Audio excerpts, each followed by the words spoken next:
हरियाली तीज। ऐसी मान्यता है कि माता पार्वती को अपने पति के रूप में भगवान शिव इसी दिन अपनाए थे। भगवान शिव ने माता पार्वती को अर्धांगिनी के रूप में स्वीकार किया था। इसी उपलक्ष्य में हरियाली तीज का त्योहार मनाया जाता है। हरियाली तीज का क्या महत्व है? क्या केवल इसे शादीशुदा महिलाएं कर सकती हैं या अविवाहित महिलाएं भी रख सकती हैं? इन्हीं सारे सवालों के जवाब जानेंगे। नमस्कार, मेरा नाम है निधि और आप देख रहे हैं वन वर्ड न्यूज। इस वक्त हमारे साथ मौजूद हैं पूनम गौर मैम। तो सबसे पहले आपका स्वागत है। नमस्ते। oneworldnews.com के सभी दर्शकों को नमस्ते। तो पूनम जी, सबसे पहले हम आपसे ये जानना चाहेंगे कि हरियाली तीज की क्या कहानी है और इसका इतना महत्व क्या है? निधि, पहले तो ये समझ लेते हैं कि तीज क्या है। तृतीया तिथि जो होती है हमारी, अब अमावस्या आके गई है और इसके बाद में 24 तारीख को, अब तीसरे दिन 27 तारीख को तृतीया तिथि है। वो तीज का दिन लिया है, पर वो तृतीया तिथि जो है गौरी की तिथि है। गौरी, जिस तरह चतुर्थी तिथि गणेश जी की है, उसी तरह तृतीया तिथि गौरी की तिथि है। गौरी, उस दिन गौरी की पूजा करने से बहुत लाभ मिलता है और खास तौर पे जिन जातकों का जन्म तृतीया तिथि को हुआ होता है, अगर वो माँ गौरी की पूजा करें तो उनको विशेष लाभ मिलता है, अप्रत्याशित लाभ मिलता है। तो तृतीया तिथि जो है गौरी माँ की तिथि है और साथ में इसे जया तिथि कहते हैं, यानी कि इस दिन किए गए कार्य सक्सेसफुल होते ही होते हैं, इसमें कोई संशय ही नहीं है। मतलब इस दिन जो भी कार्य कर रहे हैं वो सफलता पे जाएंगे। बिल्कुल, पूजा कर रहे हैं, जप तप कर रहे हैं, कोई कंपटीशन एग्जाम लिख रहे हैं, सक्सेस मिलेगी मिलेगी। तो जया तिथि, तृतीया तिथि का ये बहुत बड़ा महत्व है। और इस दिन भोले बाबा ने जो है वो माँ गौरी को पार्वती माँ को स्वीकारा था। उन्होंने प्रकट होकर के ये कहा था, हाँ मैं तुमसे विवाह कर लूँगा। तो ये दिन ना खास हो जाता है। और साथ में ये भी है कि इस तिथि के दिन हम शिव जी की पूजा नहीं करते हैं। तो किसकी पूजा करते हैं? सिर्फ गौरी की पूजा करते हैं इस दिन। शिव जी की पूजा क्यों नहीं करते? क्योंकि शिव जी इस दिन रमण कर रहे होते, क्रीड़ा कर रहे होते हैं, तो उस दिन शिव जी की पूजा नहीं करी जाती। बेसिकली लोग गौरी और मतलब शिव पार्वती दोनों की पूजा करते हैं ना, कि केवल पार्वती जी की पूजा होती नहीं, है? तृतीया तिथि के दिन पार्वती की पूजा होती है, केवल पार्वती जी। शिव जी की पूजा नहीं होती तृतीया को। जो अगर हम खास पूजा करें, रुद्राभिषेक करें, तो वो नहीं होता, वो माँ गौरी की पूजा होती है। तो माँ गौरी की पूजा करें, और इसीलिए ये व्रत जो है सुहागनों के लिए खास तौर पे बोला गया है। हालांकि कुंवारी कन्याएं भी इसको रख सकती हैं, मतलब जिनकी शादी नहीं हुई है वो भी इस व्रत को कर सकती हैं? बिल्कुल कर सकती हैं। देखो, जय प्राप्त करनी है, विजय लेनी है कहीं पर, तो आपके मन में मंशा क्या है ये देखना चाहिए।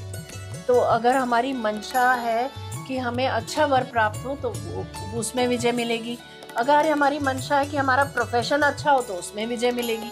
तो मंशा देख करके हमें व्रत कर सकते हैं और हम पूजा कर सकते हैं माँ गौरी की। तो पूनम जी, मैं आपसे ये जानना चाहूँगी कि जिन लड़कियों की शादी नहीं हुई है वो इस व्रत को कर रही हैं, तो उन्हें मनचाहा पति मिलेगा या जो एक्स चला गया वो भी वापस आ सकता है? ये प्रश्न ना थोड़ा सा डिफरेंट एंगल ले गया है ना। हाँ, ये कई लोग ये सोचेंगे ना कि कई लोग चाहते हैं कि उनका एक्स चला गया वापस आ जाए, इस वजह से सोचते हैं कोई ऐसा व्रत हो तो वो भी बता दो कि वो लोग जरूर करें इस चीज को। नहीं, मैं ये कहूँगी कि अगर कोई आपसे सच्चे दिल से प्यार करता है, वो चाहे कितना ही दूर चला जाए वो वापस जरूर आएगा। वापस आना, वो आपके पास आएगा ही आएगा, अगर वो आपसे सच्चा प्यार करता है। और अगर कोई आपसे प्यार ही नहीं करता, कोई आपसे बात ही नहीं करना चाहता, तो जबरदस्ती उसके साथ रहने का क्या फायदा? मतलब एक्स वापस नहीं आएगा?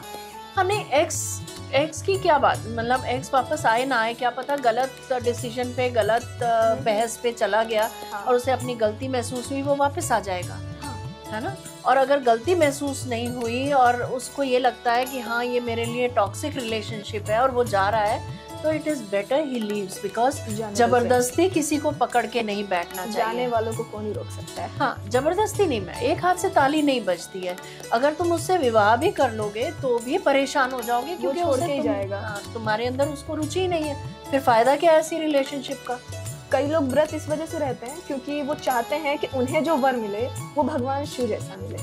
मतलब होता है कि भाई जैसे बहुत सारे त्योहार है, तो क्या जो लोग ये मतलब हरियाली तीज का व्रत रह रही हैं, जिन लड़कियों की शादी नहीं हुई है, तो क्या उन्हें मनचाहा वर मिल जाएगा जैसा वो चाहती हैं कि ऐसा हो वैसा हो, इस तरीके का हो? बिल्कुल मिलता है। सलमान खान, अजय देवगन जैसा दिखे। बिल्कुल बिल्कुल, वो मैंने एक प्रोग्राम पहले भी बताया था कि अगर हमें किसी ऐसे से विवाह करना है, सलमान खान से विवाह करना है किसी लड़की को, तो उसके लायक बनना पड़ेगा।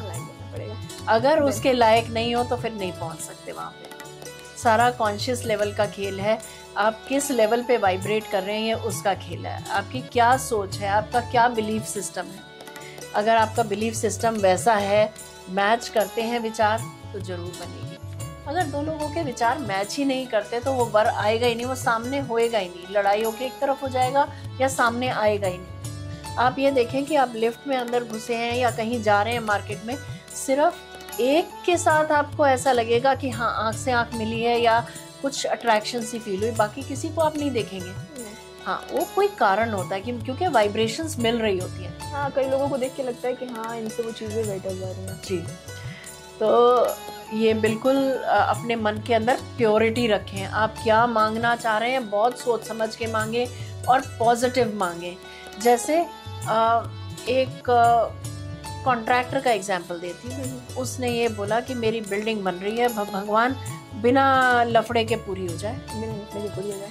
अब भगवान ने तो पहले सुना लफड़ा, तो लफड़ा दे दिया, फिर बिना लफड़े के पूरी होनी थी तो लफड़ा हटाया, फिर लफड़ा हटाया। तो आप बोलो कि इजीली, एफर्टलेसली, स्मूथली पूरी हो जाए, बिल्कुल सीधे तरीके से, बिना मतलब बिना किसी वो नहीं यूज करना है। Use only positive words.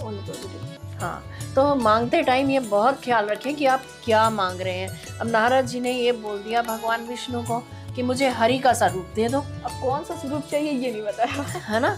और भगवान ने कहा तथास्तु। अब वो तो बंदर के बन गए क्योंकि हरि बंदर का नाम था। हाँ। तो ये बड़ा सोच समझ के मांगना चाहिए कि मैं किसका रूप होना चाहिए। तो पूनम जी, जिन महिलाओं की शादी हो चुकी है और यदि वो अपना पहली बार ये हरियाली तीज को मना रही हैं, तो वो क्या कुछ ऐसा करें कि वो और ख़ास हो जाए और मिठास आ जाए, या जो व्रत है वो बहुत ज़्यादा अच्छा हो जाए, उनके जो गृहस्थ जीवन की अभी शुरुआत हो रही है वो बहुत अच्छा चल जाए उन लोगों के लिए? बहुत अच्छा क्वेश्चन है।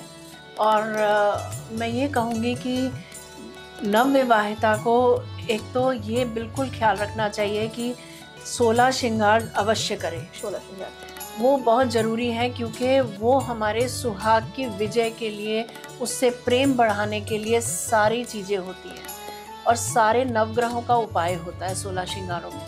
तो वो अवश्य करें।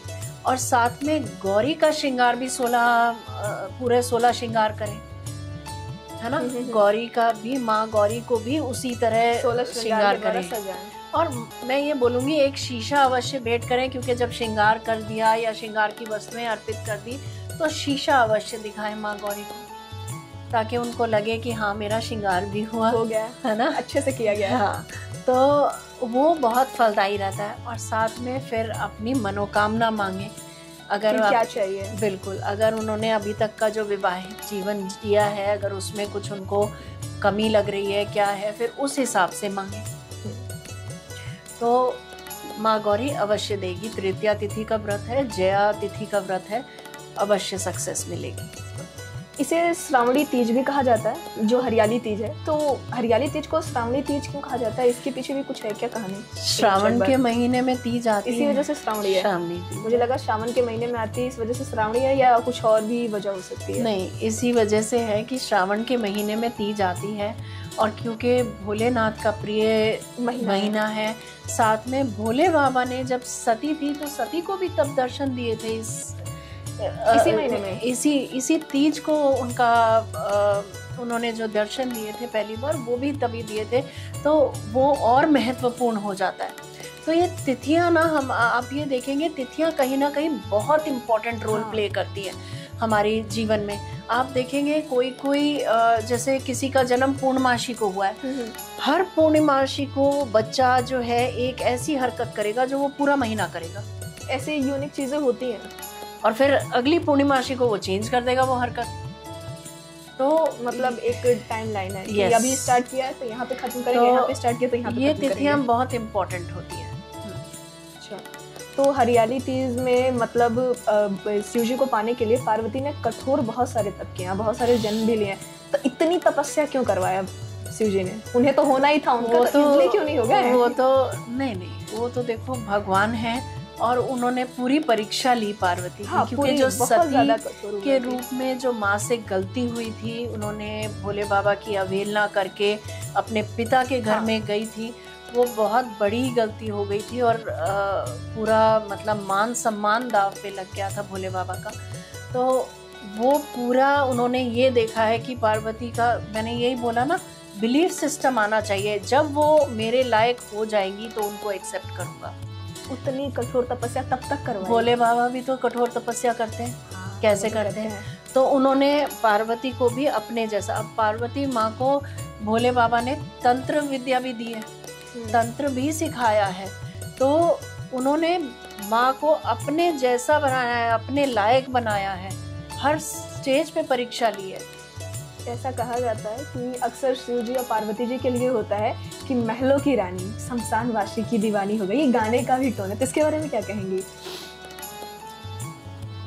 जहाँ पे जिसका प्रेम संबंध हो जाए, जहाँ पे जिसका जाना है और जैसे है वो तो है ही है। आत्माओं की यात्रा है ये, सती से पार्वती की यात्रा है। हम सब लोग इससे गुजरते हैं, है ना। सती ने बहुत गलतियां करी, आगे आगे वो मछुआरे की कन्या भी रही, आगे और बहुत सारे जन्म लिए उन्होंने, तब जाके पार्वती के रूप में आई।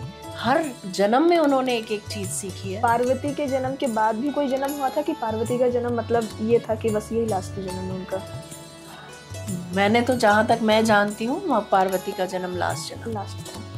चलिए, हरियाली तीज में ऐसे होता है कि लोग 16 श्रृंगार करते हैं, हरा पहनते हैं, हरी चूड़ियाँ पहनते हैं और हरियाली का भी है। तो क्या धरती को भी सजाना चाहिए? क्योंकि हरियाली से तो वो भी प्रतीक है। कैसा हो सकता है कि चलो इस बार हरियाली तीज में एक इस पौधे को लगाते हैं, फिर उस पौधे को लगाते हैं और उसको देखो, श्रावण मास में तो पौधे लगाने ही चाहिए क्योंकि बहुत जल्दी उग जाते हैं। पेड़ पौधे सब लगा सकते हैं। धरती को भी तो सजाया जा सकता है। और धरती तो वैसे ही सुंदर होती है, उस समय हरियाली चारों तरफ छाई जाती है। आप कहीं पे भी देखें, कटाई भी तो अच्छे से चल रही है मैम। इसीलिए हरियाली तीज बोला है। हरा रंग इतना होता है, हरा रंग इतना होता है कि हरियाली तीज कहते हैं। तो ये जो चीज़ है ना, एक तुलसी का पौधा मैं कहूँगी हर जगह लगाएं, हर घर में लगाएं, हर जगह बहुत ज़रूरी है। तुलसी के जो इवन पत्ते में से जो ऑरा निकलती है वो नेगेटिविटी को दूर करती है। तो जितना हमारे यहाँ पे आसपास टेंशन दिख रही है, जितने ज़्यादा तुलसी के पौधे होंगे टेंशन उतनी कम हो जाएगी। हरियाली तीज पर किसी खास राशि वाले लोगों पे कुछ खास प्रभाव पड़ने वाला है इस बार? मैं ये कहूँगी इस बातें में नहीं पड़े तो अच्छा है ना, क्योंकि तीज का दिन है, स्वयं सिद्ध तिथि है, माँ पार्वती की तिथि है, जया तिथि है, तो उसको तो चैलेंज कर ही नहीं सकते। बिल्कुल, जो जिस भाव से पूजा करेगा उसकी उस भाव से फलेगा। भाव पवित्र होने चाहिए, बट बिल्कुल भाव पवित्र होने चाहिए। नवविवाहितों को झूला अवश्य झूलना चाहिए, मैं बोलती हूँ। झूला की भी बहुत मान्यता है इस बार, मतलब हर तीज पे झूला जरूर झूलें, उससे सारा साल आपको जैसे माँ झूला झुलाती है वैसे जीवन निकलता है। झूला की भी एक अलग मान्यता ऐसे होता है कि झूला झूलना चाहिए, ये कंफर्म है, झूला पे झूले रानी राधिका जी। हाँ। तो राधा कृष्ण भी झूला झूले हैं, शिव पार्वती का भी झूला झूला वाला है। बिल्कुल, तो इस दिन झूला झूलना भी बहुत अनिवार्य है, बिल्कुल अनिवार्य है। तो वाइफ को झूला हस्बैंड झुला सकते हैं या कोई भी झुला सकता है? चलो बैठ जाओ, झुला देते हैं। नहीं, तो लेडीज संगीत होता है, हाँ। सब इकट्ठी होती हैं तो वहाँ पे आपस में झूला झुलाती हैं और खुद अपनी पींग बढ़ा सकते हैं हम। हाँ। बहुत सारे तरीके होते हैं, जिनको आता है दो भी एक साथ लगा के और फिर पींग बढ़ा लेती हैं। तो उसमें कौन झूला झुला रहा है कौन नहीं, वो तो अपने आप ही पींग बढ़ जाती है। बिल्कुल, पर हाँ हस्बैंड झुला देगा तो बहुत अच्छा है, क्यों नहीं। हरियाली तीज प्रेम का तीज है, या यूं कहीं को प्रेम का त्योहार है, विश्वास का त्योहार है। तो हर साल हरियाली में ये बताया जाता है कि प्रेम विश्वास के साथ कैसे रहना है, क्या करना है, बहुत सारी चीज़ों को जाना सुना। तो इसी के साथ मैं भी लेती हूँ विदा और आप देखते रहिए वन वर्ल्ड न्यूज़।